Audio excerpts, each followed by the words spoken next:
impian Singapura yang diperbaharui yang membolehkan rakyatnya untuk jadi lebih berani dan berkembang maju mengikut ketentuan mereka tersendiri.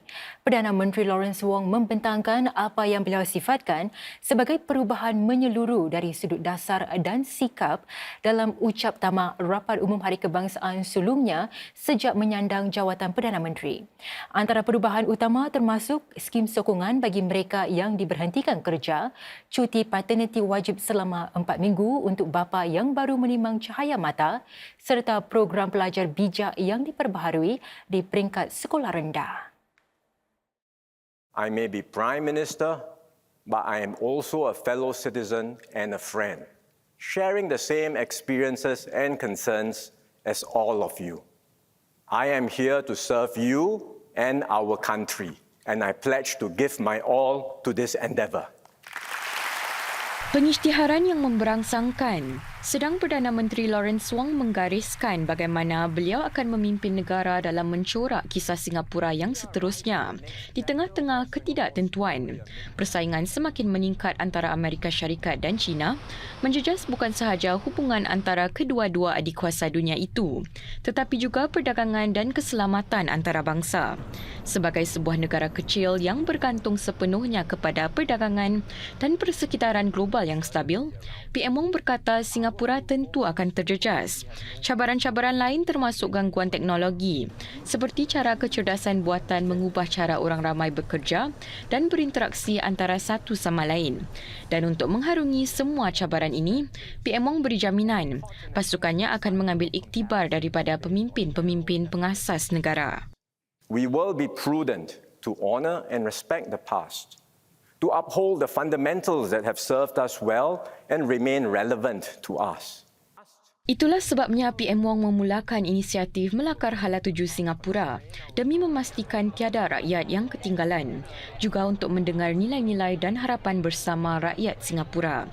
Misalnya ramai yang berkongsi harapan mengenai masyarakat yang lebih prihatin dan berhemah, di mana terdapat lebih banyak sokongan untuk bantu rakyat Singapura bangkit daripada rintangan, manakala ada yang mahukan lebih banyak ruang untuk meneroka laluan berbeza. I share these aspirations. I believe we have reached a stage where all of us, young and not so young, want a refreshed Singapore dream. A Singapore where we feel for our fellow citizens and support one another, where we thrive and flourish on our own terms, in ways that are less prescribed and determined, more adventurous and open. The transformations we seek will unfold over several years. To achieve our shared goals, I need your help, because making the lasting changes we are aiming for will require a mindset shift in all of us. Ini menurut PM Wong akan menjadi cara untuk mencorak masa depan Singapura seterusnya. Bermula dengan ucapan dalam bahasa Melayu, PM Wong menyatakan komitmennya untuk meneruskan kerjasama kukuh dengan masyarakat Melayu Islam seperti yang terjalin dengan para Perdana Menteri sebelum ini. Beliau juga akan memastikan semua anggota masyarakat meraih manfaat daripada kemajuan negara. PM Wong turut memberi jaminan untuk melaksanakan projek Kolej Pengajian Islam Singapura. Projek terbaru ialah Kolej Pengajian Islam Singapura.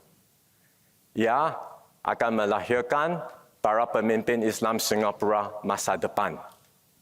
Saya akan umumkan butirannya kelak. Sebagai Perdana Menteri, saya committed untuk meneruskan kerjasama yang kukuh ini. Saya hargai semua maklum balas dan pandangan anda.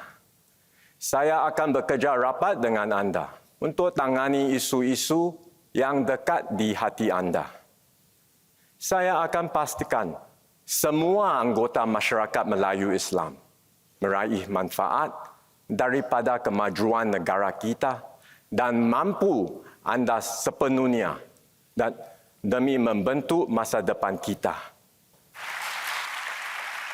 Saya juga akan sokong anda dalam usaha membina sebuah masyarakat Melayu Islam yang moden lagi progresif, tetapi masih mengekalkan adat resam dan cara hidup anda yang tersendiri.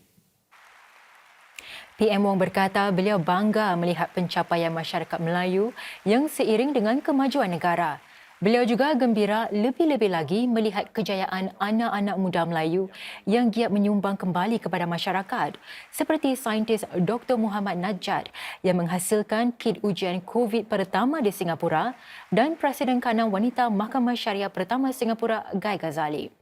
PM Wong juga meraihkan pencapaian Nabila Jalal, anak Melayu Singapura pertama yang belajar di Royal College of Music di London, dan ahli perniagaan Hafiz Kasman yang berjaya menembusi pasaran Indonesia. Saya refleksi kembali, sebenarnya saya sebagai entrepreneur yang dapat membangun perusahaan ini, saya sebenarnya ada dua aset yang khusus untuk anak muda Singapura, iaitu nombor satu, fundamentals yang dibangun di Singapura dari perspektif pendidikan dan profesionalism. Dan kedua adalah sebenarnya bahasa Melayu. Bahasa Melayu itu sebenarnya sangat membantu saya memfasilitas, mempereratkan silaturahim dengan teman-teman di negara tetangga kami, iaitu Malaysia dan Indonesia. Seperti mana dikatakan oleh PM Wong, kita harus meluaskan definisi sukses ataupun berjaya lebih daripada akademik, dari segi akademik sahaja. Dari itu saya mulakan program ATSI di mana ia adalah satu program music mentoring. Perdana Menteri juga berkata Singapura mampu dan akan mewujudkan sebuah sekitaran yang lebih mesra keluarga bagi golongan ibu bapa muda. Beliau mengumumkan langkah-langkah baharu bagi menyokong mereka dalam perjalanan ke ibu bapaan mereka. Yang paling ketara, tambahan 10 minggu pada cuti ibu bapa yang ditanggung pemerintah untuk dikongsi oleh ibu dan bapa kepada bayi baru lahir. PM Wong berkata memang sedia maklum kebanyakan warga muda Singapura mahu berkahwin dan mempunyai anak. Tetapi mereka juga mempunyai aspirasi dan matlamat kehidupan yang bersaing, seperti membangunkan kerjaya dan mengejar minat mereka. Maka beliau mahu membantu mereka mencapai satu keseimbangan. Satu tumpuan utama adalah prasekolah. PM Wong berkata pemerintah sudah pun menambahkan jumlah tempat prasekolah sepanjang dekad lalu. Tetapi beliau akur tetap sukar untuk mendapatkan tempat. Beliau mahu menubuhkan lebih banyak pusat prasekolah di samping memastikan yuran kekal dimampui. Matlamatnya adalah untuk menjadikan biaya khidmat jagaan kanak-kanak sepanjang hari dimampui, sama seperti sekolah rendah. Antaranya menerusi langkah seperti menurunkan yuran bagi prasekolah yang disokong pemerintah dan menambahkan subsidi bagi keluarga berpendapatan rendah. Namun PM Wong berkata ia bukan sekadar tentang perubahan dasar sahaja. Ia juga berkaitan perubahan minda tentang berkongsi tanggungjawab ibu bapa. Women these days have every opportunity to excel in their careers. It's not possible for them to pursue their goals and still carry a heavier share of the caregiving and housework responsibilities. So fathers must play a bigger role. Beliau berkata lebih ramai bapa sudah pun memainkan peranan lebih besar dan tempat kerja semakin menyokong para bapa yang mengambil cuti untuk keluarga mereka. Untuk membantu mereka dengan lebih lanjut, berbanding skim sedia ada iaitu cuti paternity yang dibayar pemerintah selama 2 minggu yang wajib dan 2 minggu tambahan yang diberikan majikan secara sukarela, bapa kepada anak rakyat Singapura kini wajib mendapat 4 minggu cuti paternity bagi bayi yang dilahirkan pada atau selepas 1 April 2025. Terdapat juga skim cuti yang dikongsi ibu bapa SPL yang baharu untuk menggantikan aturan sedia ada di mana para bapa boleh berkongsi sehingga 4 minggu cuti bersalin isteri mereka. SPL baharu selama 10 minggu akan diperkenalkan menerusi 2 fasa bagi memberi masa kepada para majikan untuk membuat penyesuaian. Ia bermula dengan 6 minggu bagi ibu bapa kepada bayi yang dilahirkan pada atau selepas 1 April 2025.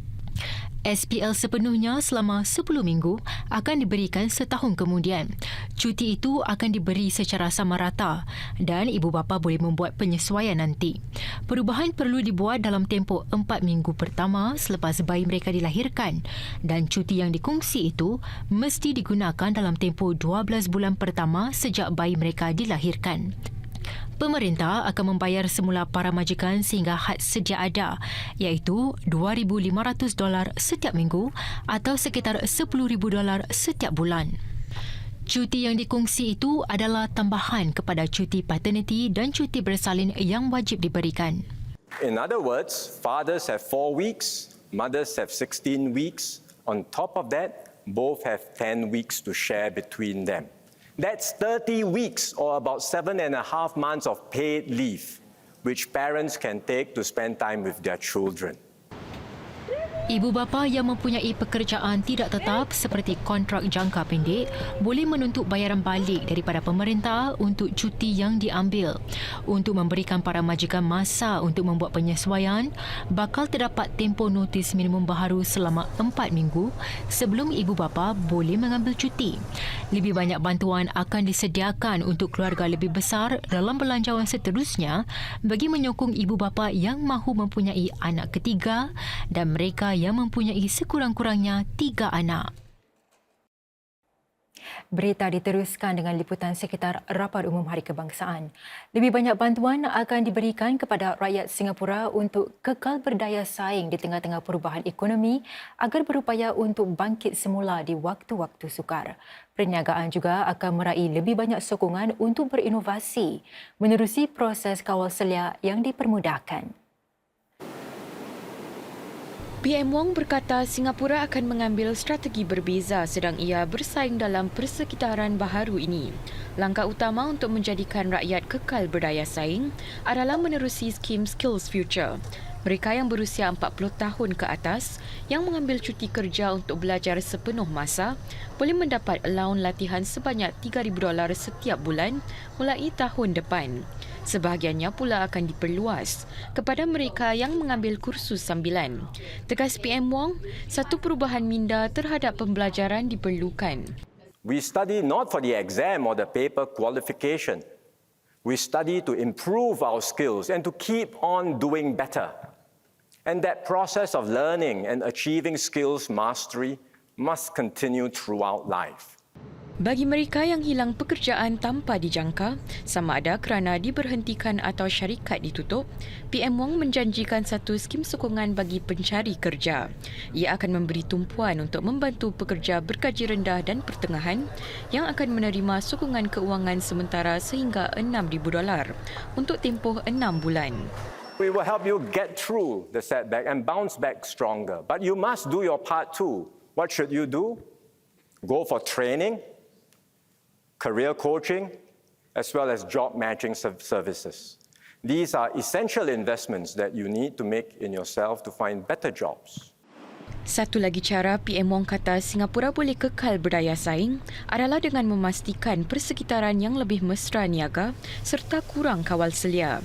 Pemerintah akan terus menyimak proses ini dan mengurangkannya jika perlu. Isu perumahan turut menjadi tumpuan PM Wong dalam rapat umumnya yang pertama. Beliau memberi jaminan bahawa rakyat Singapura di semua peringkat usia akan disediakan pilihan flat yang dimampui. Antaranya menerusi tambahan kepada geran yang membantu pasangan berpendapatan rendah untuk mendapatkan rumah pertama mereka. This is my assurance to all young Singaporeans. Once you start work and wish to settle down, we will make sure that there is a HDB flat that is within your budget in every region. Selain pasangan muda, PM Wong turut memberi jaminan kepada warga emas bahawa mereka akan mempunyai lebih banyak pilihan perumahan. Apartmen Jagaan Masyarakat yang pertama bakal menerima penghuni sulungnya lewat tahun ini. Ia menggabungkan perumahan mesra warga emas dengan khidmat jagaan dan sosial. Pemerintah juga akan membantu anak-anak yang masih bujang untuk tinggal bersama atau berdekatan ibu bapa mereka yang lanjut usia. I think we shouldn't limit this to married children.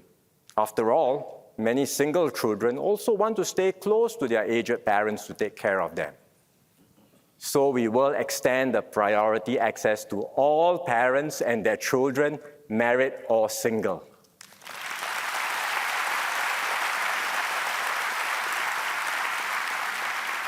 This will take effect. Menggulung ucapan rapat umum sulung beliau, PM Wong melakar sebuah visi mengenai masa depan Singapura.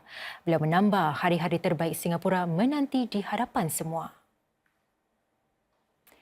PM Wong memberi bayangan mengenai perubahan semula pusat bandar Singapura dari kawasan perumahan baru yang akan dibina bagi melengkapi dataran NS di Marina Bay sehinggalah Taman Tugu Pengasas di Taman Bay East yang baru. PM Wong menarik perhatian sejarah moden Singapura juga berputik dari kawasan yang sama. These are major investments. They will take decades to bear fruit. After all, the plans for reclaiming and developing Marina Bay started right after Singapore became independent. Likewise, starting now, we can lay the foundations for a better Singapore in the decades to come. PM Wong berkata Singapura berjaya atasi semua aral yang melintang dan berkali-kali menyangkal mereka yang meragukan kemampuannya.